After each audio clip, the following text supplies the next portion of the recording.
Hello and welcome to the highlights of the second day's play of the final Cornhill Test match of this series, England against West Indies. Yesterday, England were absolutely superb. For the first time in the series, I thought the bowlers bowled a top-class line. They were very, very straight, their length was good, and David Gower must have been very, very delighted with the way they performed. But what now of the batsmen today? Because England started off the morning at 10 for 1 wicket.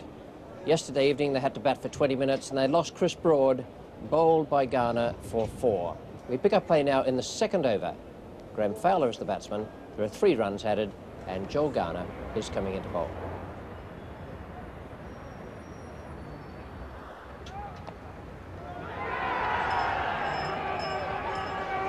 Well, a painful one.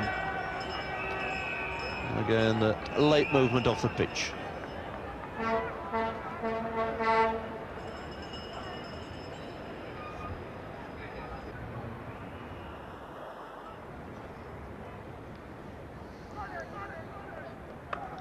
That's a good shot.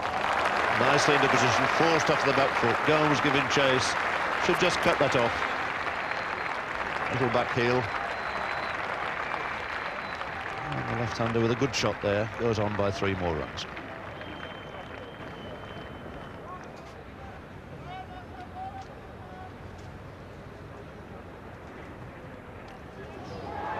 And a nasty short one again. Just quite duck low enough.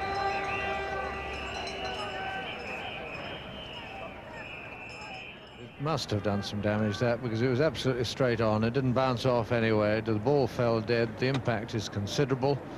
Ball moving at anything up to 90 miles an hour. But the bad news in the middle at the moment is that Graham Fowler is having to retire hurt.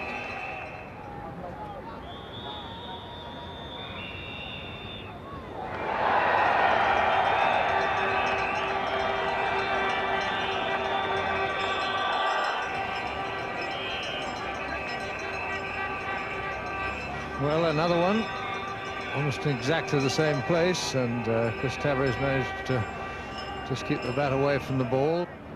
Pat Pocock is still there after 42 minutes. And he's done a splendid job. It's a very, very difficult task for a night watchman to come in, face a couple of balls overnight, and then come out the next morning against fresh bowlers.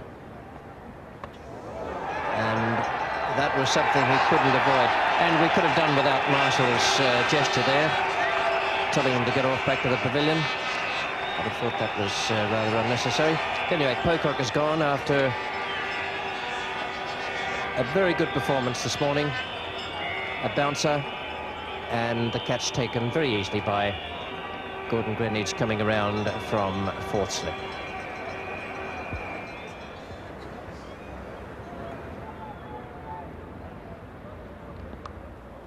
That's safe, but for one agonising moment, David Gower's heart would have leapt. It was very much a last-minute poke. Yes, and in fact, Michael Holding got David Garner out like this at Edgbaston, very similar shot, same sort of ball, but on this occasion he managed to get it between the 4th, 5th slip area and over the top there, but certainly a very dangerous shot.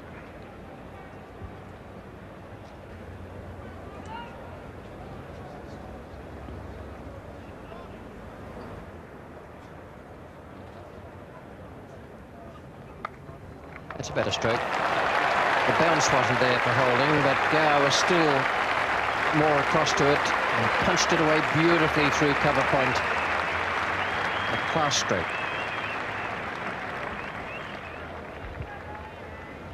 Yes, he got in a better position altogether, and he got over that and hit it with a slightly more cross bat, which I think is a way to play it against these quicker bowlers. Occasionally David Gower tries to play it with almost a straight bat, and if he does that, the ball is going to edge into the gully area. If he plays it with a cross bat and gets a slight top edge, it will fly over the top, and I'm sure that's the better way to play it.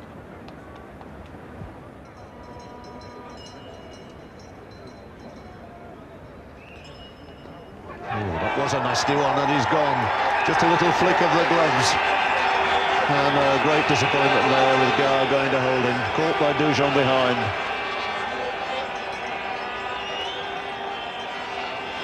Yes, end of a real horror series for David Garr. So he goes for 12. And, the one success in the England side this year is Alan Lamb, who's on his way out now.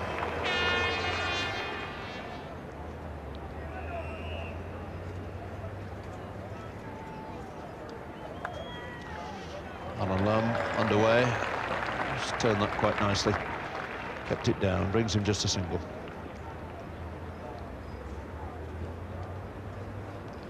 If anybody has any degree of confidence facing this space attack, it must be Alan Lamb, who's bounced back into some really cracking form in this series. 300s he's made to date.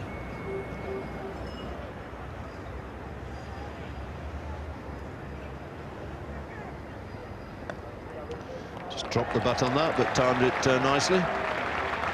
We'll make a couple of runs out of this. So it sees Chris Taverey into double figures.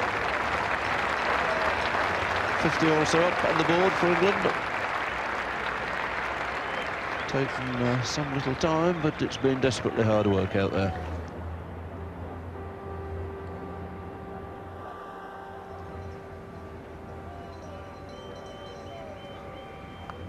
He's got it through this time, though. Squirted away down the third man. It's racing down towards that boundary. And it's 4 to Taverey.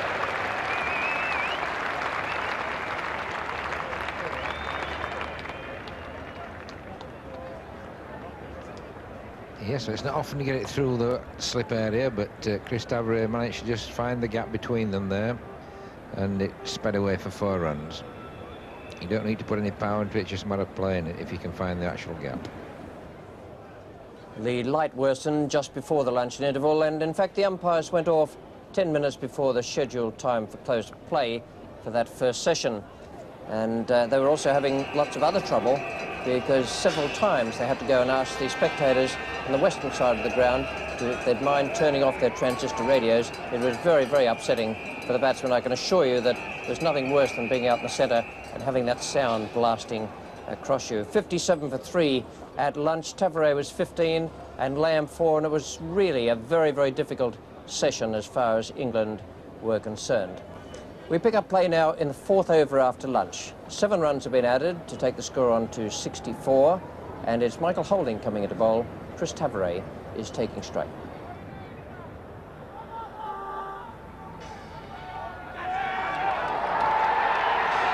Taverey was okay. He's now gone. The deflection down the leg side, and Michael Holding has claimed another wicket. He picked up David Garr just before lunch with a very difficult delivery. That one, again, short-pitched and flying, and Dujon moved nicely to take it down the leg side.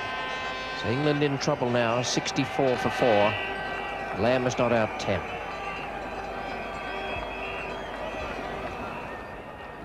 Ball goes up, almost may have just flicked the fingers of the right hand.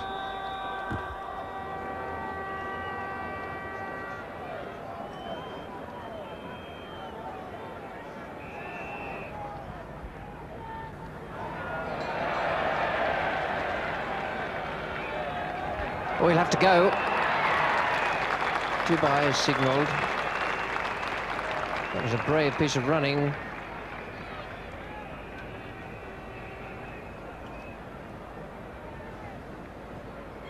Larry Gomes was the fielder coming in very quickly, and he has gathered the ball in now. Oh, it was well read by Alan Lamb. Ian Bertham's not off the mark. And the batsman out today, Pat Pocock, without scoring. Chris Taverey for 16 and David Garr for 12.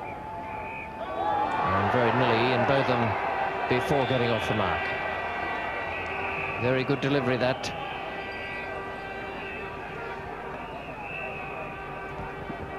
Well, that's really cut back, and we talk about cutting a player in half. That one certainly did. Jackknifed Ian Botham, and he was able to actually get out the way because he just did maintain a sideways position there. It is a great help.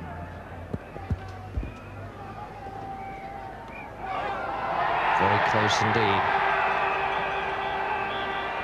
Just have sneaked outside off stump as the ball hit him.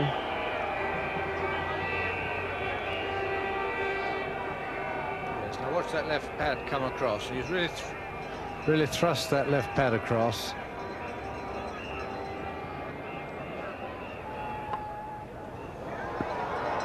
Beautifully bowled.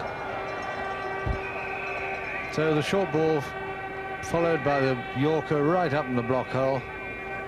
Crash, could have found its way through, inside edge onto Botham's feet. Another long chase for Desmond Haynes, but he won't be able to stop the boundary this time. Botham has picked that up beautifully.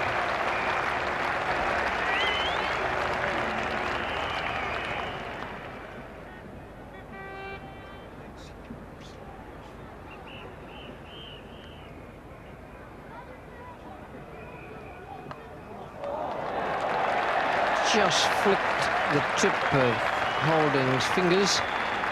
I suppose in that sense you can class it as a chance, but Botham clobbered it right in the meat of the bat, and it was just a reflex action that allowed Holding to get his left hand to it.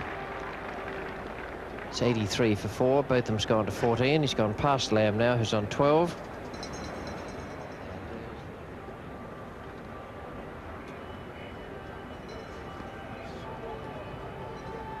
And another one, and he's gone this time. Just flicked the glove, couldn't get out of the way.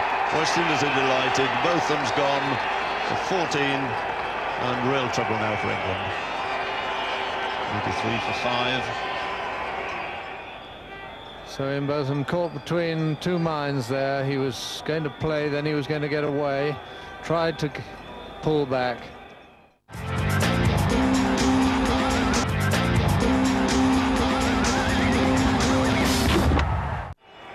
It's Graham Fowler. Well, perhaps it would have been better if he'd had that arm coverage first time out.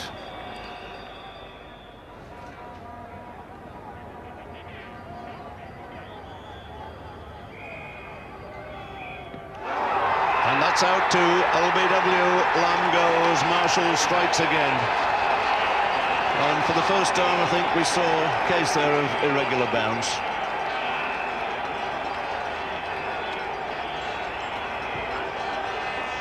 Lamb onto the back foot, expecting the bounce. And I think for the first time in this match, that ball kept low. Consequently, left Lamb with no price at all. There's some over there for Marshall. Getting rid of Botham and Lamb in that 1 over. And figures now 3 for 15 from 11 overs.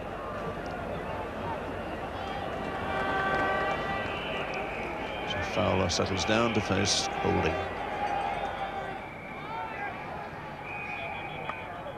It's a good-looking stroke off the back foot, timed very sweetly through the covers.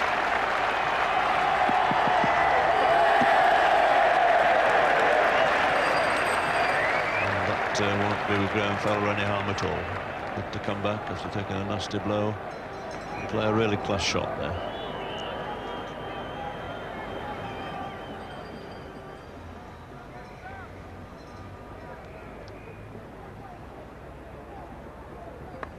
That's a good shot. And again, the feet moves quickly and nicely into position, clipped it through the onside.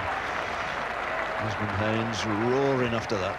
Can't prevent him taking 3, saves the 4.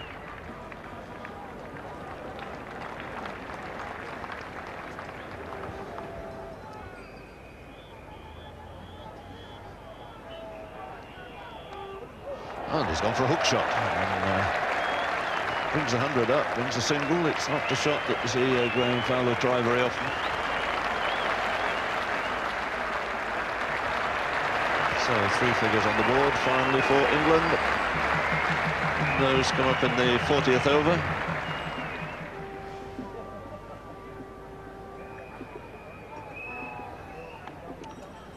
That's through. Harper giving chase. It's a fair old move or two. Pick up throw on the turn.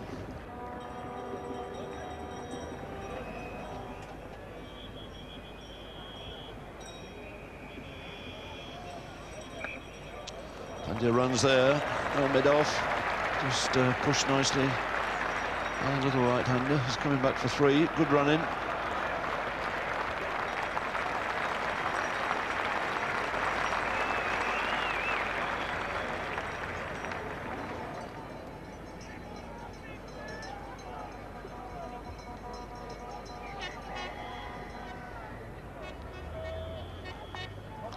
It's up in the air. Keeper's after it. 3 of them going for it. Could be a collision.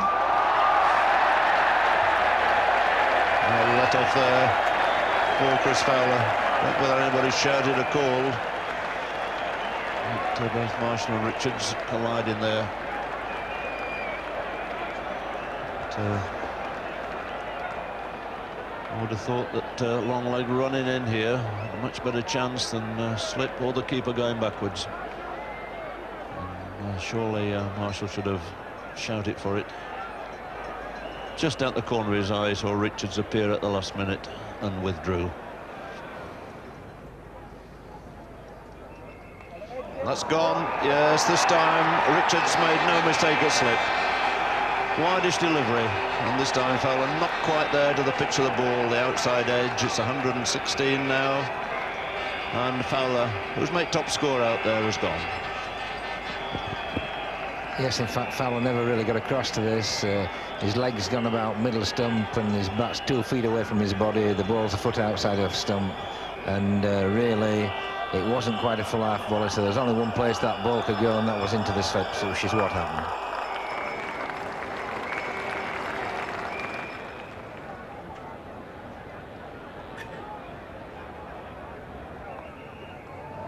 Not quite where it was intended, but it's racing away there with Roger Harper, the man giving chase. They're all handy, whether they come off the middle or off the outside edge.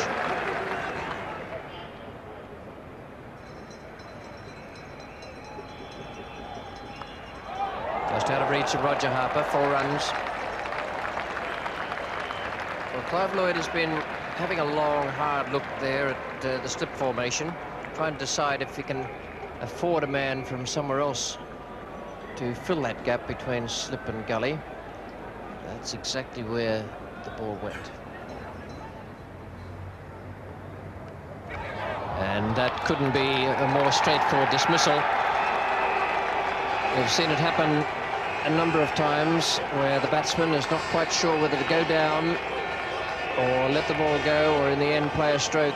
But I reckon Doughton was in about 3 minds there of just what to do. Clive Lloyd was the catcher. Joel Garner takes the wicket, and it's 133 for 8.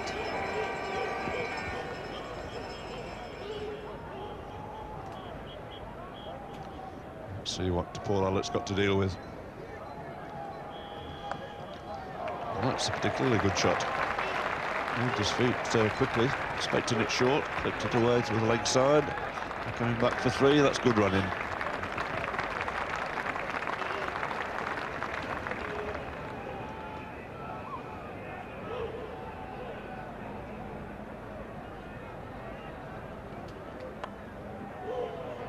Have to hurry. And comfortably home in the end.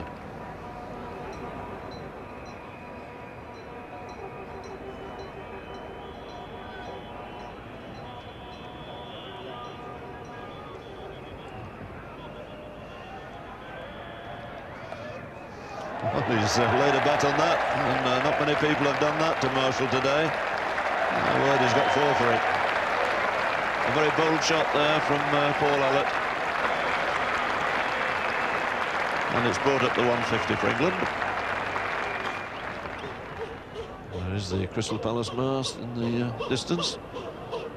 See the flashes.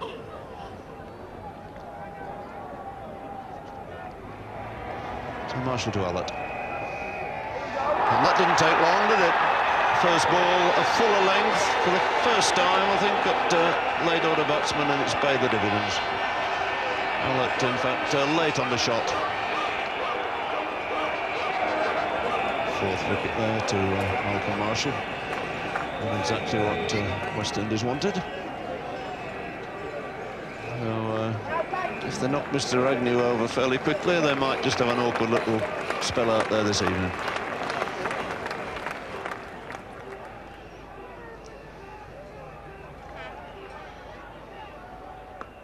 That's a good-looking shot. He's got a nice over-pitch ball on the leg stump. He's dealt with it very firmly.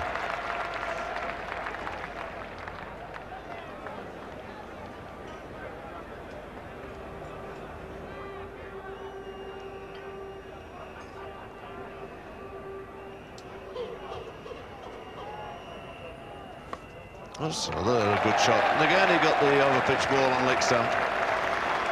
And if they want to take 3, they can do so here.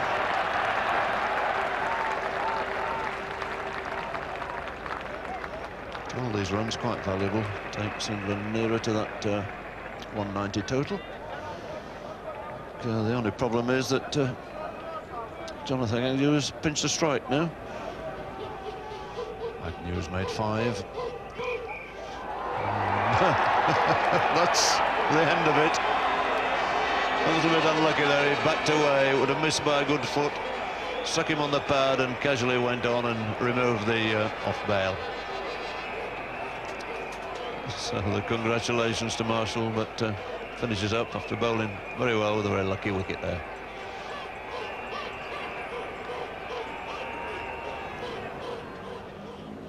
Yes, it was a rather lucky wicket for Malcolm Marshall, but he bowled extremely well throughout that England innings, which finished on 162. 59 minutes lost for bad light. The fact that it wasn't an hour meant that the extra hour wasn't taken to take us through to 7 p.m. A lot of double-figure scores there for England, but no one managed from the moment Tavare was dismissed to get past the 20 mark. Richard Ellison not out 20, a fine knock that, and Paul Allett 16 gave the pair of them a very, very healthy partnership. 162, a deficit of 28, and full marks to the West Indian bowlers there. I thought they were absolutely magnificent today. The pitch was quite good, a lot of bounce in it, and it was quite pacey. Garner 2 for 37, might not have been at his best today. Marshall certainly was. He bowled very, very fast and was very dangerous indeed. 5 for 35 from 17.5, holding 2 wickets, and Baptiste 1. Well, now the West Indies had a nasty little 20-minute session to get through towards the end of play, and it was decided that Ian Botham would take the new ball from the pavilion end. This is the first over of the West Indian innings. He's bowling to Gordon Greenwich.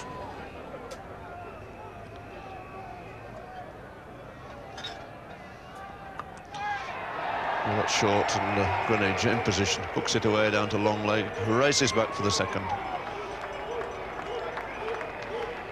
Those 2 runs give West Indies now a lead of 30.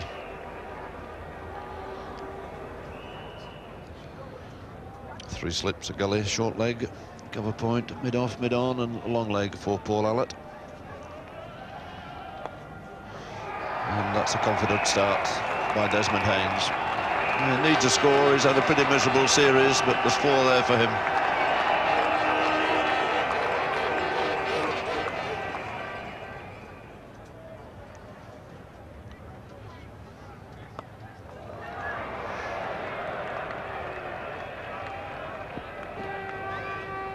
And in fact, Hayes' feet there must have been very, very close to the wicket as he slipped. You can watch his feet there, and he slips really very well back. Luckily, his left leg went outside the leg stump, otherwise he would have kicked his stumps down there.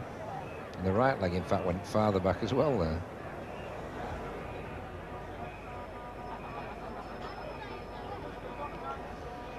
That's one way.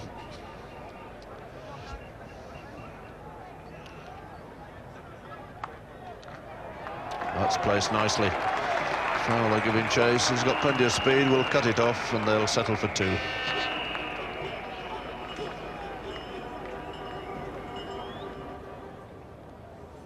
And that 28-run lead for the West Indians was turned into 43 runs by the close of play, and they have all 10 second innings wickets standing, and that is a very, very healthy lead in what so far is a low-scoring match. Just the 2 bowlers used for England in that West Indies second innings. 2 overs for both of them, 6 runs, and 2 for Allett, 8 runs. I thought it was a pity Richard Ellison wasn't given an over. He showed in the first innings that he can swing the ball out. It might have been just what was needed there in that short time before the close of play. So at the end of the second day, West Indies 15 for no wicket, 43 runs ahead, and quite an eventful day, as indeed was the first day of this Cornhill Test match.